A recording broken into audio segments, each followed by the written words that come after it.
আমি পলাশ Ganguly, Bengal unaided school অর্গানাইজেশনের দক্ষিণ ত্রিপুরা জেলা কমিটির সভাপতি এবং কাশীপুর কিশোরবতী বিদ্যালয়ের প্রধান শিক্ষক।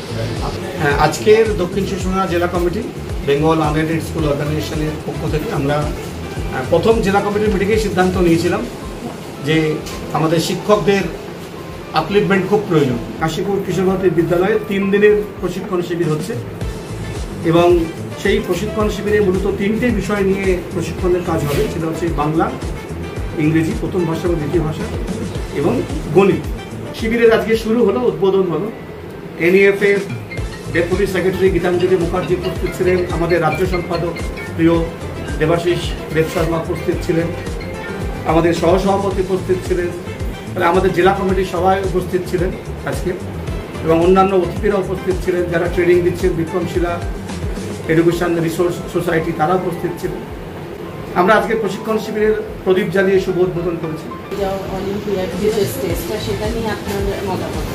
এটা একটা অসাধারণ আইডিয়া। আমরা শিক্ষকদের প্রশিক্ষণ দিই, শিক্ষকরা ট্রেনিং নেয়, কিন্তু শিক্ষকরা নিজেদের কতটা আপলিফমেন্ট করছে, তারা কতটা আপডেট করছে নিজেদেরকে, সেটা বোঝার সুযোগ থাকে না।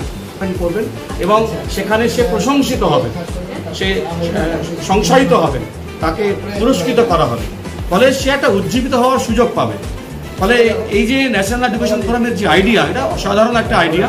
এতে স্কুল টিচার তারা অনেক বেশি উপকৃত হবে, স্কুলগুলো উপকৃত এবং সর্বোপরি বাচ্চাদের অনেক ডেভেলপমেন্ট হবে, বাচ্চাদের কাজটা অনেক গুরুত্বপূর্ণ কাজ এবং সেখানে আপলিমেন্ট করবে শিক্ষকরা।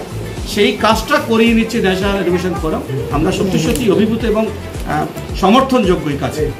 স্যার, আশা করব আপনার স্কুলের সমস্ত টিচাররাও এই এলিজিবিলিটি টেস্টে পার্টিসিপেট করবেন। না, ডেফিনেটলি করবে। আমি বেঙ্গল আনএডেড স্কুল অর্গানাইজেশনের পক্ষ থেকে বলছিলাম, আমি ব্যক্তিগতভাবে বলি কাশীপুর কিশোরবতী বিদ্যালয় এবং অবশ্যই ন্যাশনাল এডুকেশন ফোরাম যে টেস্ট করবে সেখানে আমার বিদ্যালয়ের সমস্ত শিক্ষক যুক্ত হবে। Thank you sir.